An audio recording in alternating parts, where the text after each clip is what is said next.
Well, what was your object? Was your object to meet them or to have sex with them? Both. It's hard to do one without the other. Rock and roll golden period. However, there was something more worse going on beneath the music and glitter. Backstage, young ladies as young as 12 were enticed with the prospect of meeting their idols. Instead, they discovered a society where drugs were the cost of entry and saying no was irrelevant, where rock stars possessed and utilized all the power. It turned into a hunting ground, the Rainbow Bar. Cathy Smith was a drug dealer, a groupie, and a convicted murderer. What everyone knew but no one discussed was eventually made public by the MeToo movement. There were around 3,000 fans waiting when the Beatles landed at JFK Airport in February 1964. Teenage girls were up the majority, and they were yelling in the bitter cold, merely to view their heroes. The spark was this. After that, there was mayhem everywhere the band went.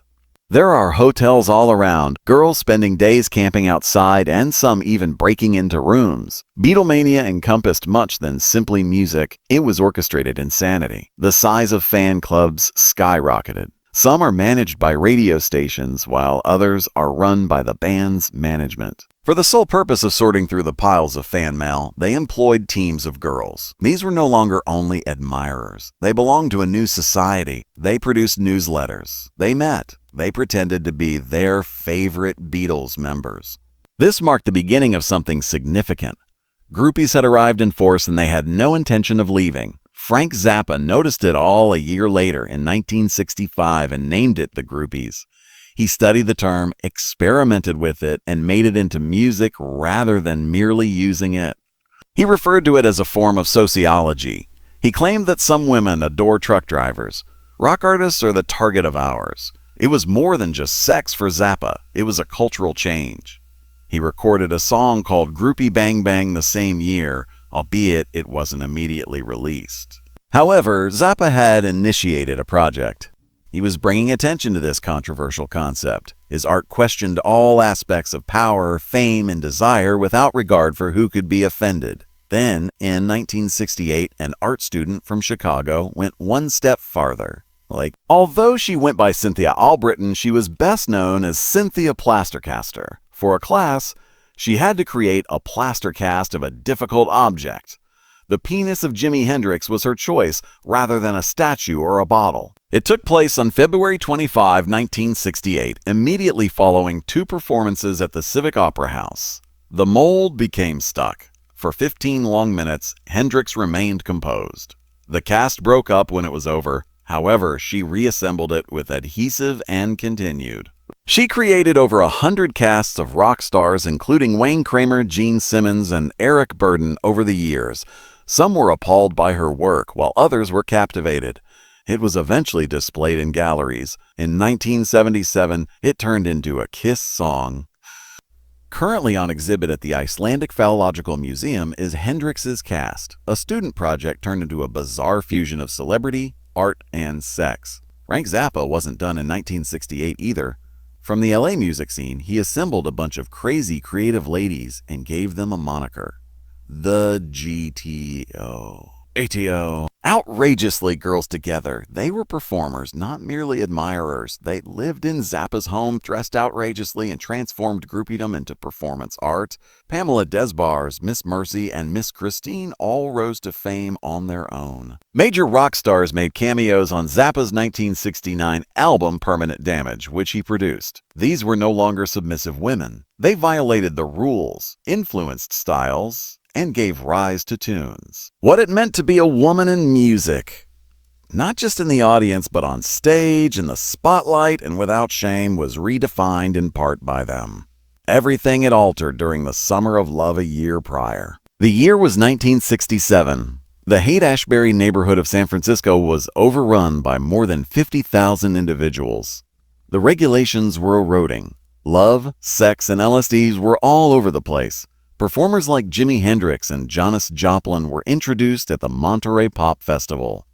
Love without conditions became the new gospel. People adopted personal freedom and abandoned traditional ideals. Labels and marriage had become irrelevant in relationships.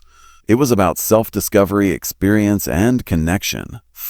The groupie movement took on a new form as a result of this cultural eruption. The days of hiding in the shadows are over. Women were now living according to their own terms, choosing their partners, and possessing their wishes. From fandom, it evolved into revolt. Pamela Ann Miller found herself in the midst of this hurricane. She was born into a quiet middle-class household in Reseda, California on September 9, 1948. Pamela was a straight-A student. Her mother stayed at home, and her father worked for Anheuser-Busch. She desired to perform. She was a brownie. Although she lived close to Los Angeles, her parents were unaware that she would go on to become the most well-known groupie in rock history. Already, the music was calling. She made her first significant move when she was 16. The Beatles were in Los Angeles in 1965 to perform at the Hollywood Bowl. Enthusiastic fans Pamela and her companions were able to enter the band's hotel in Beverly Hills without being seen. Security failed to apprehend them. She saw John and Paul in person. That was it. She became enamored. She had stopped waiting for dreams. She was after them. The spark that would propel her into rock history was sparked that night. She was living with Frank Zappa by 1968, literally. Lily, he employed her to watch his children, Dweezil and Moon Unit. That wasn't all, though. There were musicians all around her. She assimilated into their world. She had passionate and emotional relationships with Jim Morrison, Mick Jagger, and Jimmy Page. These weren't merely sexual encounters. These were genuine, profound ties with the most well-known male musicians. She chronicled the celebrations, the heartaches, and the moments that were hidden from the world. She lived it all and witnessed the reality of celebrity. Her life changed once more during the beginning of the 1970s. It was years before Miami Vice that she fell in love with Don Johnson. They cohabitated openly. No apologies, no marriage. Pamela didn't care if people still referred to that as living in sin. While he battled, she helped him. Their house turned into a gathering spot for dissidents and artists. She had been writing it down all along. Every crazy night, every heartache, every excitement. Photographs, letters, and unfiltered thoughts were all part of Pamela's diary. She incorporated those diaries into her memoir, I'm With the Band, which was published in 1987. It achieved bestseller status. In the first year, almost 100,000 copies were sold. Her tale wasn't the only thing the book told. It revealed the truth about a world that few people dared to discuss. So she was courageous, humorous, and honest. She brought us realism by shattering the myths surrounding rock and roll. At first, Beba Buell's life appeared to be a dream. Eileen Ford found her, and she soon rose to prominence as one of the top models at the Ford modeling agency. She was featured in major magazines such as Cosmopolitan and Vogue. In 1974, everything was different. She stunned everyone by making a decision at the age of barely 21. For Playboy, she posed naked. This was no ordinary photo session. She performed a Playboy centerfold, making her the first high-fashion model to do so. It was not well received by the modeling community. She was promptly fired by the Ford modeling agency. She was forced out of the prestigious fashion industry and placed on a blacklist. But during that Playboy shoot, an odd thing occurred. She and Hugh Hefner played Monopoly when she was at the estate. Her salary was the reward, not simply the right to boast. Playmates typically received $5,000. Baby struck a bargain. Instead, she would receive $10,000 if she won the game. She defeated Hefner in spite of all the odds. In addition to giving her the entire $10,000, he forced her to sign a confidential contract that prevented any other playmate from requesting the same amount. A new life was beginning at this very moment. Following the release of her centerfold in November 1974, Bebe's phone continued to ring. Rock stars came searching, she later said. Suddenly, Iggy Pop, David Bowie, and Mick Jagger became interested in her. She possessed personality, taste, and charm in addition to her beauty. She soon transcended her role as a model. She turned into a muse. Not all of her centerfolds resulted in flings. It resulted in actual influence. Other models never even saw the opportunities she created in the music industry. She became the subject of songs written by musicians. She was taken backstage. She was more than a mere presence in the space. She participated in the event. She still objected to the label that was applied. Groupie was a term she detested. She believed that it downplayed the actual influence that women like her had on rock music. She liked the word Band-Aid better. According to her, Band-Aids did more than simply follow musicians. They also supported their art, assisted them, healed them, and kept them centered during turbulent times. Hollywood was inspired by this notion, which wasn't simply hers. No. The phrase was later utilized by Cameron Crowe in his film Almost Famous. Bebe's life served as inspiration for the character Penny Lane. She demonstrated that some women were creating celebrity from the shadows rather than pursuing it. The rock scene itself was as chaotic as her personal life. She dated Aerosmith's Steven Tyler for 2 years. However, she also had affairs with Mick Jagger, Todd Rundgren, and Led Zeppelin's Jimmy Page during that period. It was twisted, intense, and messy. These weren't merely hearsay. They gave rise to actual songs. Regarding her, Todd Rundgren wrote, "Can We Still Be Friends? I Want You" was written by Elvis Costello. Things became considerably more difficult in 1976. After a brief liaison with Steven Tyler, Bebe fell pregnant during her brief separation from Rundgren. In July 1977, she gave birth to Liv Tyler. However, Bebe and Rundgren made the decision to conceal the facts due to Steven's drug addiction. Years passed before Rundgren revealed that he had raised Liv as his own. Bebe remained in the center of the rock world throughout it all. She attended private gatherings. Backstage at iconic concerts, she stood. 2020 Downtown once created a chart to keep track of all the people she was connected to because her network of connections was so well known. Bebe ultimately made the decision to become the artist rather than the muse. She released Covers Girl, her debut EP, in 1981. Members of the Cars performed on the tunes, and Rick Ocasek and Rick Derringer produced it. Later on, she started bands like the Gargoyles and the B-Sides. She resumed her career in the 2000s with new solo music despite taking a break to assist in managing Liv Tyler's ascent to popularity.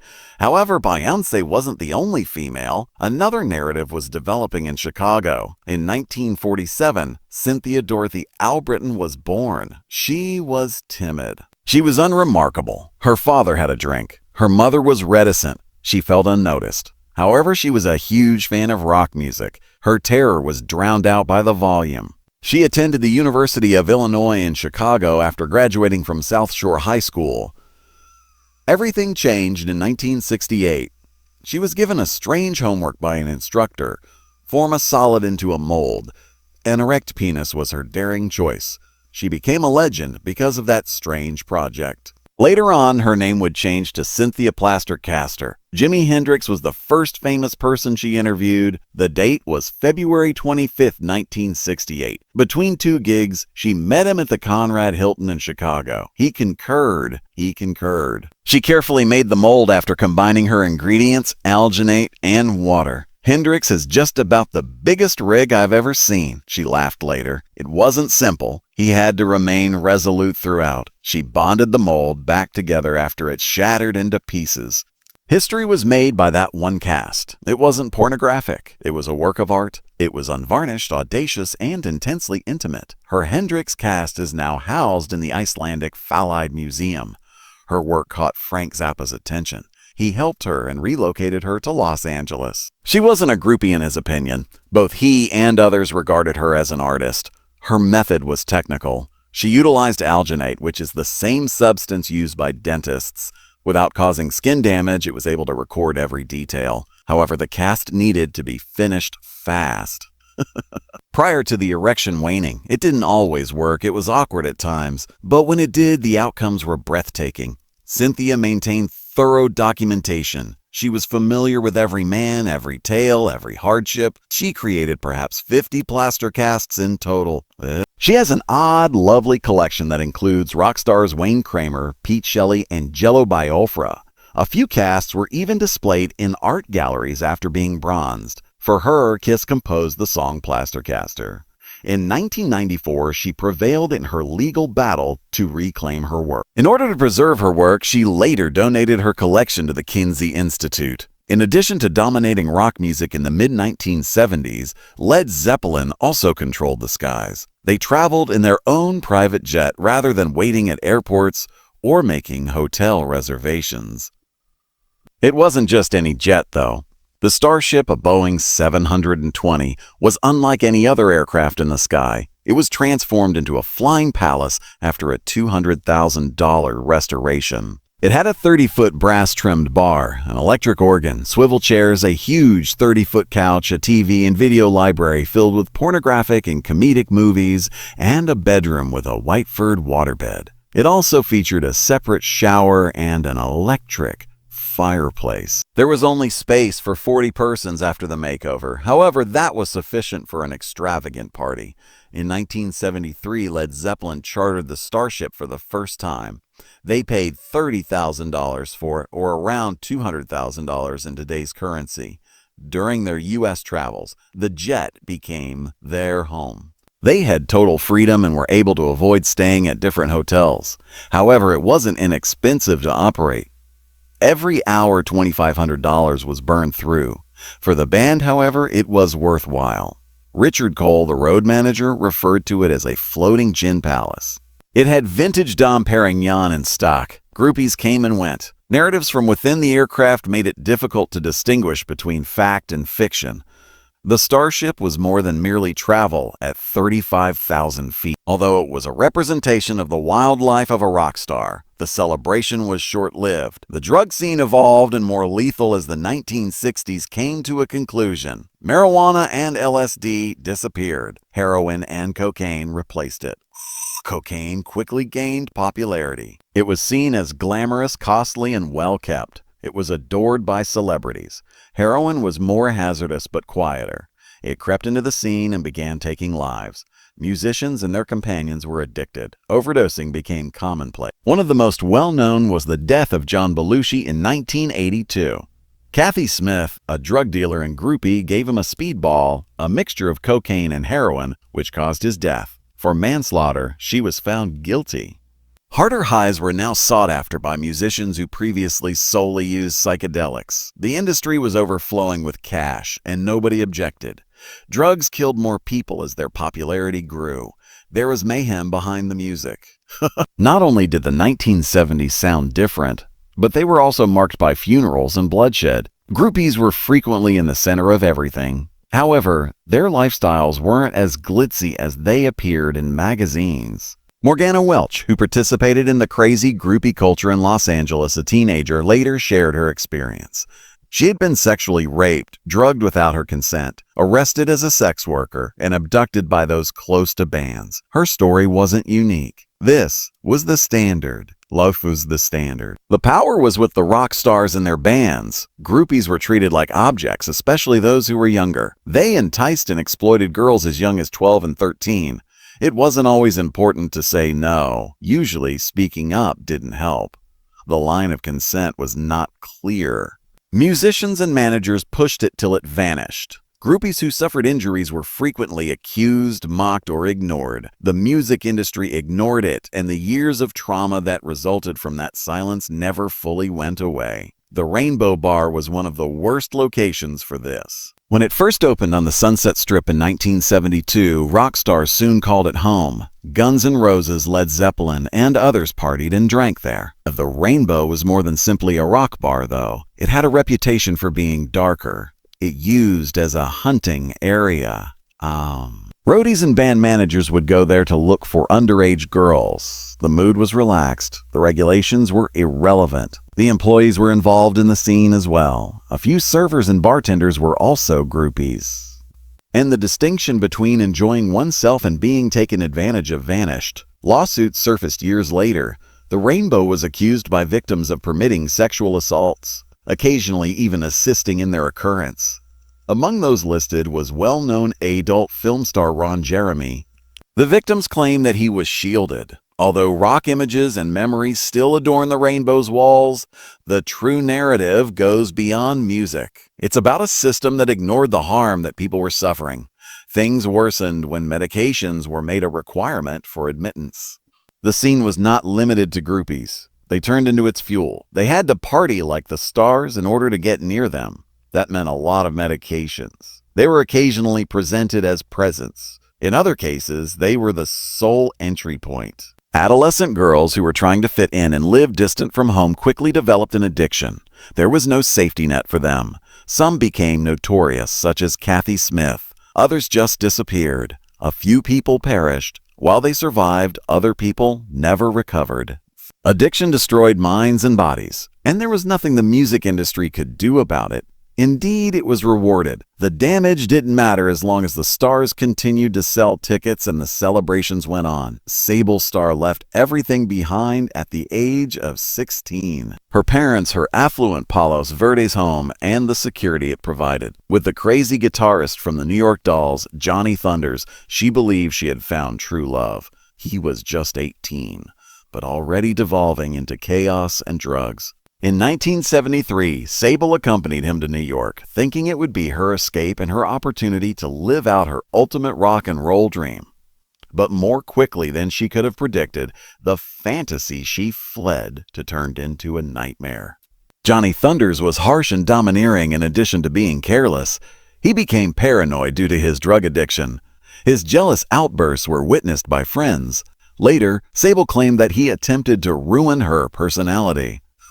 She no longer felt like Sable Starr, and he shattered the bold girl who had previously led the gang he'd seen in LA by isolating her and controlling her life. The excitement of revolt gave way to emotional breakdown, bewilderment, and fear. Then the pregnancy arrived. Sable, who was still a teenager, was in a hazardous and poisonous relationship. She rejected Johnny's proposal of marriage. She got an abortion since she was unable to conceive a kid, and she was broken by it. Their love terminated as a result of the choice, but it also left a lasting scar. Later, she stated that was the moment that broke her last strength. She had changed by the time she got back to Los Angeles. The girl who used to be the center of attention in every room now stayed in the background. I simply was no longer Sable Starr, as she herself acknowledged. Her spirit had been lowered by the trauma.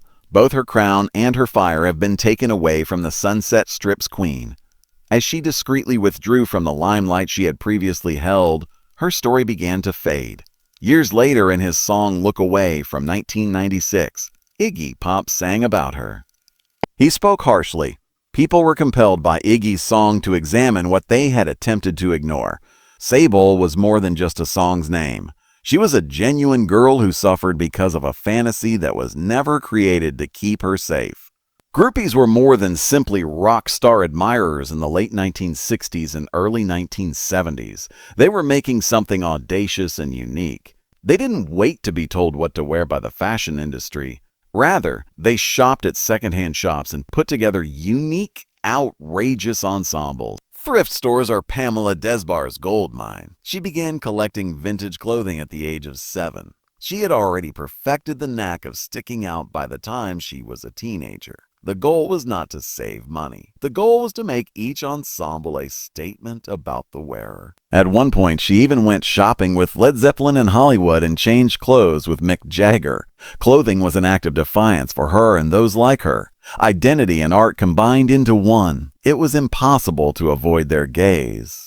The music moved with the long, flowing maxi dresses, which may be sheer or velvet. While platform shoes offered at least 4 inches of height and attitude, bell-bottoms flared out tremendously. There was no subtlety in the jewelry. It was layered and noisy. They had striking earrings, armfuls of bangles, and enormous turquoise rings. The hues were equally vibrant. Neon colors, deep paisleys, and psychedelic motifs that echoed the frantic intensity of the music they adored. The fashion industry quickly took notice. What began at second-hand stores eventually made its way onto magazine covers and runways as designers started to imitate the style. Flared pants and bohemian fashions still have their roots in the groupies who pioneered them with no intention other than to make a lasting impression. However, groupies weren't only about sex or fashion. They had a genuine impact on the bands they were fans of. The LA Queen's Morgana Welch once claimed that she could make a huge stir-fry for a whole band and crew for around $5. Many of these ladies served as unofficial assistants, prepared meals, assisted with daily commotion, and arranged trips. Particularly when the artists were too exhausted or preoccupied to look for themselves, they kept the rock scene going. Some, like Welch, claimed that they were assisting bands in surviving solely to keep the music alive. They also helped one another deal with addiction, heartache, and the rigors of touring. They were more than hangers-on. They served as the scene's uncredited backbone. They continued to have an impact. Frank Zappa made a statement in 1969 that struck at the heart of the matter. Due to their extensive social networks, groupies have a significant impact on the record industry. It wasn't over the top. Groupies were close-knit and easily moved between insiders, fans, and musicians. Their reviews of albums or performances might make or break a career. Before it was put on the shelves, they knew what was cool, and they disseminated the information more quickly than any magazine could. They were the network in the days before social media. During a turbulent year for music, when legends were dying and festivals were turning violent, Zappa made the remark. Groupies, however, maintained the enthusiasm while everything else changed. Their tale gained so much traction that Hollywood was unable to ignore it. Their world was taken to the big screen in the 2000 movie Almost Famous. The Band-Aids in the film were modeled after actual groupies, such as Penny Trumbull and Pamela Des Barres. The clothes honored the vogue they had developed decades before with feather boas, velvet mini dresses, and antique lace. However, the plot was tidied up in the movie. It omitted the more sinister scenes, the drug use, the heartache, and the emotional devastation. It wasn't all song and glitter in real life. There was a lot of misery, jealousy, and shifting loyalties in the groupie scene, but their influence remained constant in spite of the mayhem. They influenced an entire era's mood, style, and music. The No MeToo campaign took the world by storm in 2017. It made people re-examine the things they had once taken for granted, particularly the wild groupie culture of the 1970s. It was regarded as a period of freedom at the time. From one city to another, young ladies followed rock bands. They lived what appeared to be a dream, danced all night, and slept backstage. However, that dream is currently being re-examined. Many now claim that those females were not living freely, and many were hardly in their teens. They were being put to use. Many of the things that appeared to be fun turned out to be abuse. The rock stars were more powerful, wealthy, and older. The girls were impressionable, young, and susceptible to manipulation. What was once considered cool now appears to be something darker. There were silent tales of suffering hidden behind the lights and music, and now those tales are being heard. Many former groupies have spoken out since MeToo. They have detailed how the music industry failed to enforce rules against inappropriate behavior. Backstage flirtation wasn't all that it was. Without consent, it was touching, urge to engage in sexual activity, and a persistent sense of imprisonment. These were not isolated incidents. They repeatedly occurred, and nobody intervened. Women have emerged from this reckoning with new movements like Safe Gigs For and Girls Against. They battle to ensure that everyone may attend concerts safely. They wish to ensure that no adolescent today must endure what so many others did in the past. These ads are evolving. Way people recall the days of ancient rock. They are posing challenging queries. Who was in charge? In reality, who held the power? People's perceptions of the 1970s have changed. Rock's heyday was about more than simply music and good times. Additionally, young females were not given any protection during this time. The same industry that produced incredible bands also ignored mistreatment, and as a result, the entire era is now remembered differently.